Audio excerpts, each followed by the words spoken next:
So today we'll see the verse number 43. It's a verse which talks about one of the famous avatars, which is Rama. So we are going to see how Vyasa is going to explain in what connotation he is bringing these namas into this Vishnu Sahasranamam, and by saying these namas, what he wants to emphasize. When we say about these namas here. As I say, when he talks about nama, he is talking about the guna vaibhava. The guna vaibhava is very important. That means he is talking about the attitude. He is talking about the personality. He is talking what you need to imbibe as your mental attitude. So that is what Vyasa wants to give us as one of the essence while you read the Sahasranam. So the verse number 43 is a simple verse which goes like this.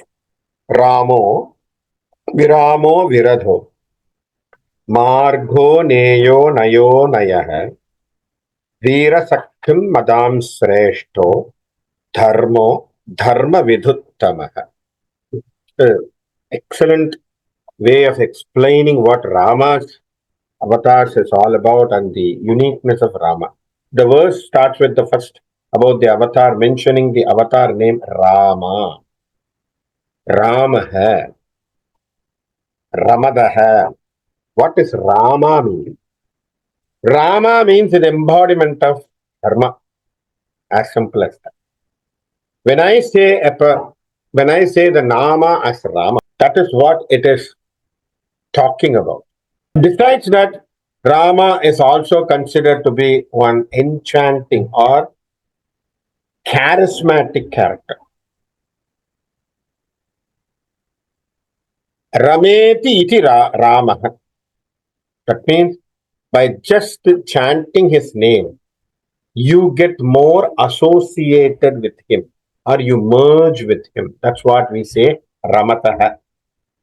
So that is what you also get from the Ramaha. Swami Chinmayananda says, Rama means pure consciousness. When he mentions, he says it's pure consciousness, he's eternal bliss, he's Ananta, and he is endless, Adi Anta. Without no Adi Anta. So he's called endless. So these are all some of the remarks what is given or what are all the references or citation about Rama. So we can see that the one who delights others is considered to be Rama. So there are two characters, one who delights other is Rama, and also one in whom everyone gets delightment. He is already enlightened. We can put this way. He is already enlightened. That's why he is called Atmarama. And once you comes to his path, once you adore his path and gets into his path, he will also be enlightened. It doesn't matter whoever it is. It may be Vanara also. Who will get enlightenment? The character of Hanuman was depicted for you in Ramacharita. So that's how he has portrayed his characters. His avatara is it's the greatest reference what has been given. So Vyasa, by saying this nama, being Ramaha means be in the pure consciousness. You should be in the pure consciousness. Right?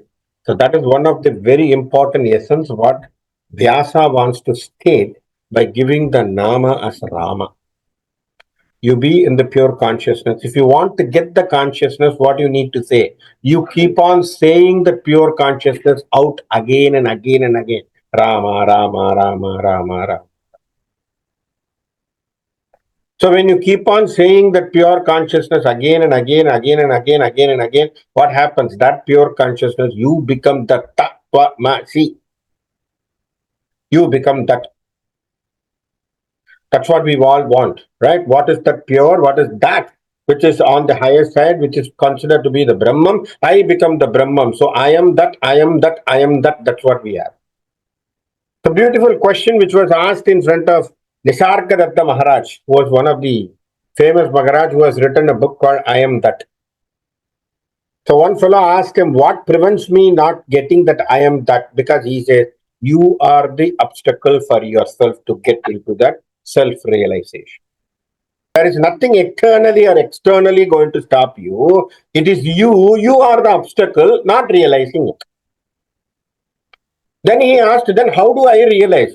And what is the process you are trying to see? I am trying to see what I am. No, don't look at that. Look at this way. What you are not. Try to negate and try to get into depth. Then you will become what you are. Try to negate what you are not. That means what? I am not the Sharira. I am not the name. I am not the fame. I am not something associated with the body. I am not a father. I am not this one. So when you try to negate and negate and negate and negate and negate, then at the end, what happens? You will find out something which is nothing, and nothingness becomes the pure consciousness. And that is what you are. So this is beautiful way. So how do you get into that stream? How do you get into that type of a mode? Or how do you get into that vibe? Rama Nama will help you to get into that.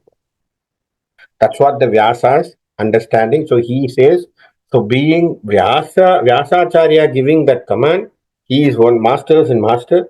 So that's why we have to accept it. Next one is called Viramaha. Next Nama is called Viramaha. Before, in front of him, all will become powerless. Okay, he says, Viramaha. In front of him, if you go in front of him, you become powerless. Okay, the other way is, he's nothing but he is the final goal for everyone. So there are two ways of understanding this Nama. So when you go in front of him, you become powerless. How is that possible? When I go in front of Rama, I become powerless? Because you will realize that you are nothing. When you become nothing, you become not. When you become nothing, you become powerless. That's it. Because what makes you power? Your ego makes you to pull you something. The moment you shed the ego, you are nothing. When you become nothing, you don't have anything like power, all these things, nothing is there. You simply go surrender in front of a God. So the total surrender, Sharanagati will come when you shed your ego. That's why we say Viramaha. What I need, I should become powerless in front of God. So that I can surrender. Because otherwise, what happens? My mind always thinks, my ego always clinches, my something which always hints me saying that, hey, you can do this. Hey, you are the best. Hey, you are the smart guy. Hey, you know this. It is always trying to push you, push you, push you. What happens? You are not going to resolve anything because you keep on searching everything. The search will continue, and until the end of the day, what happens? Nothing you are going to realize. Right? So that's why we say Viramaha. Viramaha means someone who is going in front of him will become powerless. The other way they want to put it beautifully, they want to put this sentence. What is that? He is the final goal for everyone.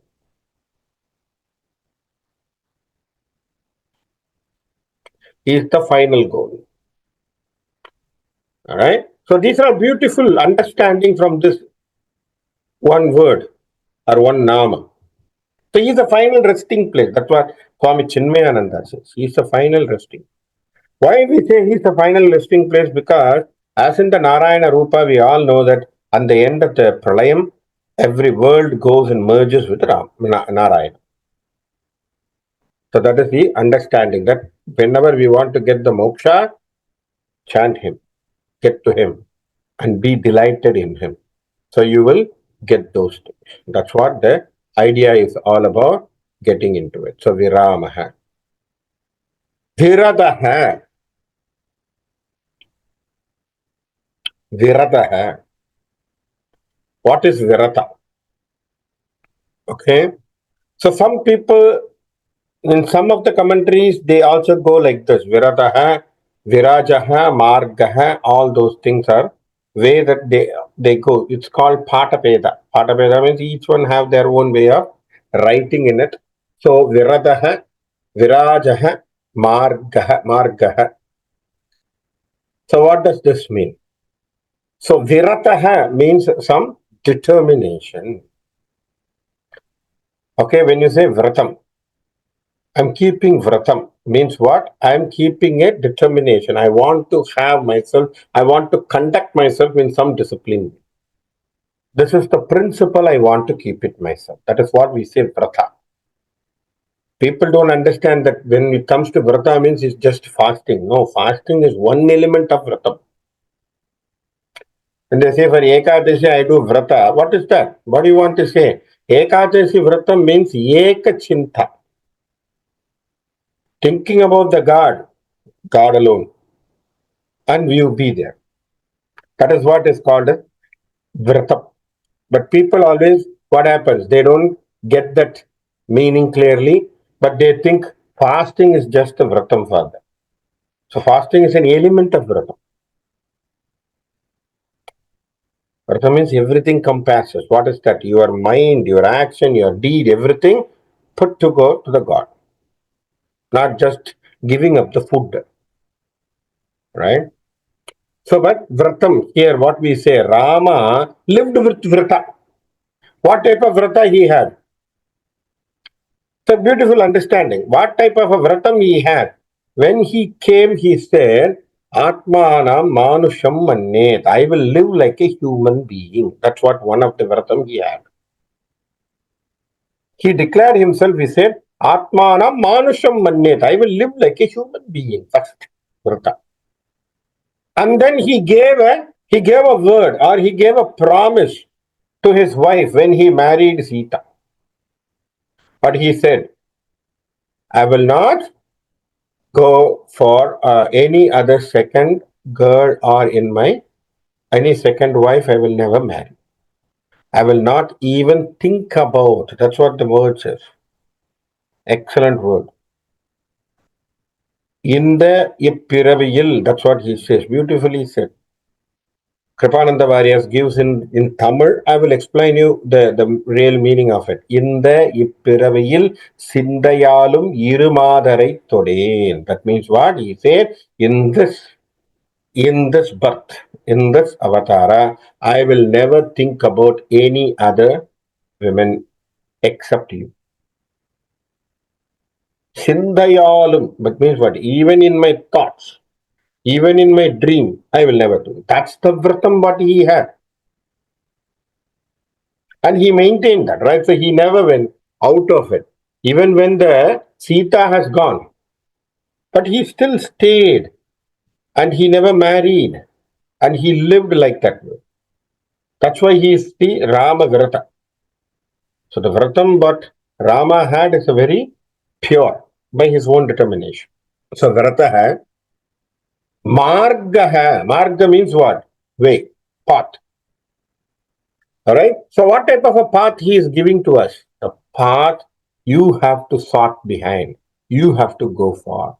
What is that? Showing you the final path. That's why we say Rama, the path following the Rama. What is the name of the Kapya or what is the name of that Itihasa? We say Rama Ayanaha Ramayana, right?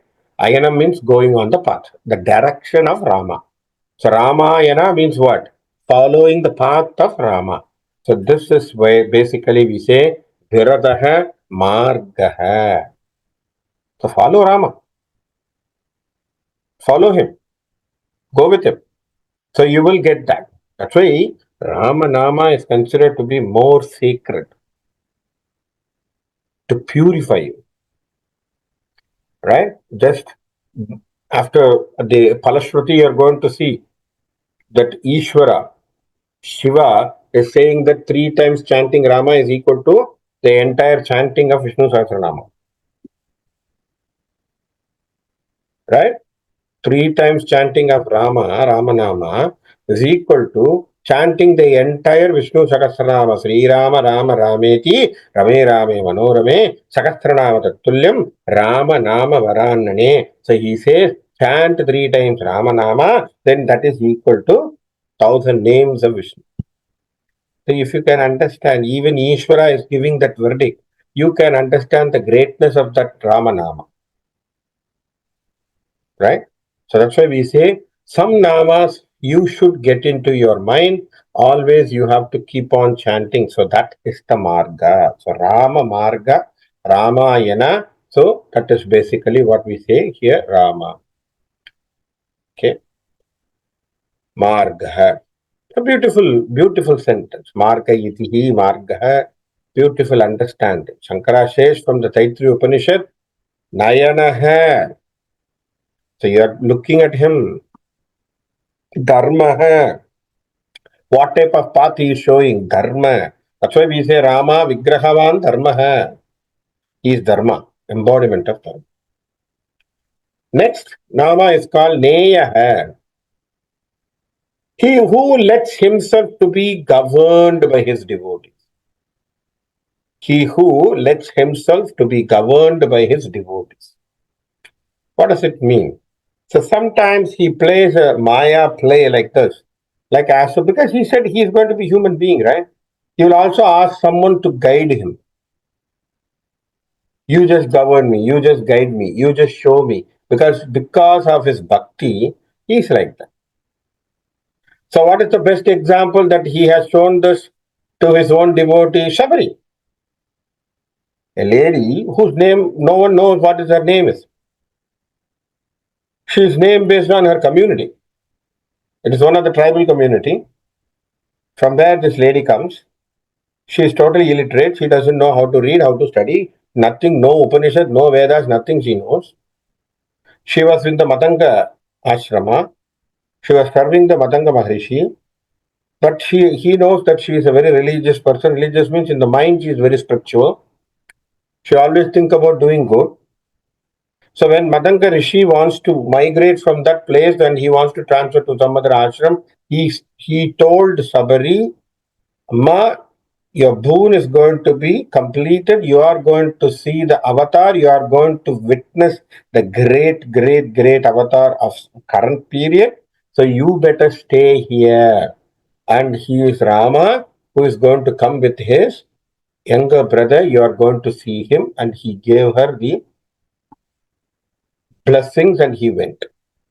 So from the day when Matanga Rishi went, this lady is always coming out, watching out in the entrance of the ashram, always looks for the people, especially two peoples who has to come.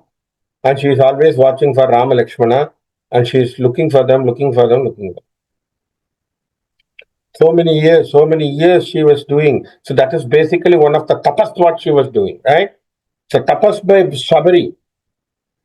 Remember in Ramayana, there were two characters which was doing tapas. Two ladies were doing tapas. Who are they? Sabari was doing a tapas. Another tapas was done by Akalika. As a stone, she was sitting for Rama. So she is also in the tapas. They want to meet him. Meet this greatest avatar. Until they come, they were waiting. So Shabari every day coming out, looking at it, going back, coming, looking, going. So this is the thing what she has done. She was never, ever, ever frustrated. Because she believed her guru's word that he will come. So she is waiting for that.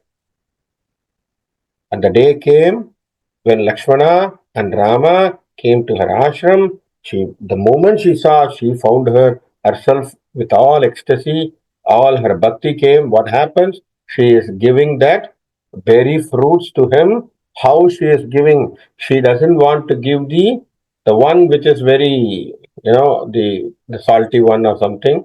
She wants to give the nice fruit which is sweet. So she bites it and she gives it to make sure it is tasty. Then Avatara is taking it. So how devotees order him, devotees govern him. He is just going with, because it's a path of devotion. When the devotees call, they are ready to come. If your devotion is pure. So that is called Neha. So that is called Neha, agreeable, beautiful. Nayaha, Nayaha, Nayanaha means eyes. Nayaha. That means what? He who brings everyone together to him. He who attracts everyone to him. He is a person who has that attraction. Everyone liked Rama. No one opposed him except who is the only lady who didn't like him. Mantara. Right? Kuni. We call her Kuni. Manthara. She is the only lady she didn't like him. That's why she gave a advice to Kaigeyi saying that the Rama has to be driven out and he has to be put in exile to forest. Other than that, everyone in the country liked him very much. Rishis liked him. Every great Rishi liked him to host him in his own place. So that's why they say that it is a very, very greatest character, Nayaha. That means he is attracted. He draws everyone towards him. Anayaha. Anayaha, from whom you cannot be separated. It's a beautiful understanding. Why you want to say that you cannot be separated? Because he is Atma Swarupa. How can you be separated from him? He is Atma Swarupa. Right? So he leads everyone. In the spiritual path means he is one of the part and parcel of you and me. So he cannot be separated from anyone. So that's why he is the Atma Swarupa. So these are beautiful understanding. Isha Vasham Sarvam Jagat. That's what we say, right? The entire world. We also say Jagame Sarvam Vishnu Mayam. There's one bhajan in Sai bhajans we say Jagame Sarvam Vishnu Mayam. So that means what? The entire world is filled with Vishnu. What is our first nama? What we say? Vishwam Vishnuhu Vashatkaraha. That Vishnu is everywhere. So you cannot split out. You cannot be out of it. That's what we say. Right? So that's what we say. Always Rama is always there. Not only Rama, Narayana is the person who leads.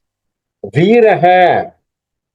Do we need to say about the qualities of Veera for Rama? Rama's valiant power, his invincible power, is something which is very unique. All right? Right from the small, being a young lad, going and hitting Tataka. From there, you can see his way of Parakrama, his talents, what he has shown, killing Asuras, fighting with Ravaneswara, whom everyone considered that he is very powerful, he cannot be defeated. Until that war, until that place, you can understand Rama is very powerful. He's a very valiant person. He is very powerful, invincible. So no one can go near him so that you can defeat him. That's what it says. Because there are beautiful commentaries and a lot of interpretations have been given for this verse, given by Ramanuja, by Shankara, everywhere. They have citing a lot from Ramayana, but I don't want to get into more details there because you all are very clear, because you all know Ramayana. So you know the power of Rama. That's why I say right from the Bala Leela until the end of the story, Yuddha Kanda, you know what Rama has done. In total, how he has cleared everything, especially the Asuras. That's why he is the greatest person in the Veeraha. Shaktiman Stiraha.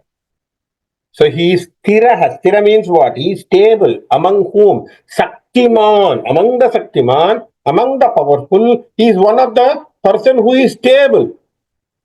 Why this word stability is given? Very important, because sometimes some people may be powerful for a time being. And what happens? They will be gone out. There, when the power is there, they are there. When the power is not there, they are all gone. You understand? So they could be a great fellows who has a power, but after that power is gone, they are no more. That is how Asuras got the power, because Asuras always tried to get the power through some weapons, through some instruments, through something as a boon. That boon is there, then they will be powerful. If that boon is not there, they are not powerful. So they are dependent on something. Rama doesn't need something like that. He exhibited his own power directly. He exhibited that he is very stable power. So right from the day one when he started waging a war to Tataka till the Ravaneshwara Yuddha, so did we see his power has gone down? No. It was a very stable power. How he waged a war with Tataka, you have seen that exemplary definitions given by Kambaramayanam, how he fight with Tataka. Right from that, we see that. And even in the Yuddha Kanta, you can see how he fights with Ravana. Beautiful. So he's very stable person. Why? Because stable? Understand this way. What do you mean by powerfully stable? Who can be powerfully stable? One who relies himself in the self-realization, one who is always in his pure consciousness, one who has his own atmic strength. He will always be stable. You understand? So when you are in the atmic consciousness and atmic pure consciousness, you are always stable. Other people, depending on your physical strength, you will be stable. You will be thinking about your strength. So that is the difference.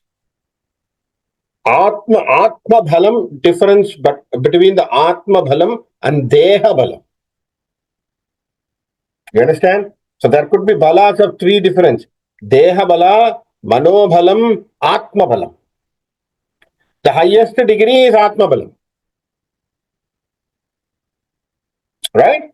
If you have a highest of Atma, see, when you can reside on your Atma, self-realization. That's why these people, sometimes these Mahans and Maharishis, the way they are very strong, you can't even go there and you cannot comprehend with their thinking also. Like Ramana Maharishi, who was sitting there, Ramakrishna Paramahamsa, who was sitting there, they had that bhalam, which is called Atma Bhalam. So Rama was having the Atma Bhalam. That's why we say he's stable. The stability is because of that. Other people's fluctuates. Dharma hai. What is dharma? Beautiful. It's an invincible power. That is what Maharishi Maheshwari says. It is an invincible power. It is a process of evolution. It's a path of evolution. And he says, beautiful quotation. I love this quotation. Those who oppose will be opposed by the process of evolution. Those who always like and they go with positively supporting it will be growing by the process of this evolution. That's why he says dharma is total natural law. Don't get opposing it. So you just be with the waves, what you can understand from that. So that's basically dharma. So dharma means not a charity. People always confuse with charity. Dharma means charity. I'm giving dana. Dharma means they will always equate to charity. Charity is one element in dharma. Dharma is a big umbrella. Dharma is as you are. Dharma is under your nature. Dharma is what you are. That's why we say it's a dharmic one. So dharma hai. Dharma with uttama hai. Among the dharmic people, he is the first person to be the greatest dharma person. Among the dharmic people, among all those people you can list out, among them he is considered to be the best dharma or dharmic person out of it. That's why we say dharma with uttama. He is a uttama. Right? So that's how we understand that how he is totally different among the others and how Rama is considered to be as someone who is different. So that's the Guna Vaibhavam talking about. This verse is all talking about. The entire verse is about Rama and Rama Avatar and what are all the things what he has done. So many places by saying these namas, you could correlate the Rama Leela, what Rama in Rama has done. So as everyone is familiar with Ramayana, I don't want to get into those incidents there. So I just gave you just a slight review about what Rama and the character of Rama we are talking about. The Nama of Rama has been referred by Vyasa here. So that's basically what we get to know about here in this verse. Okay, so with that we stop here.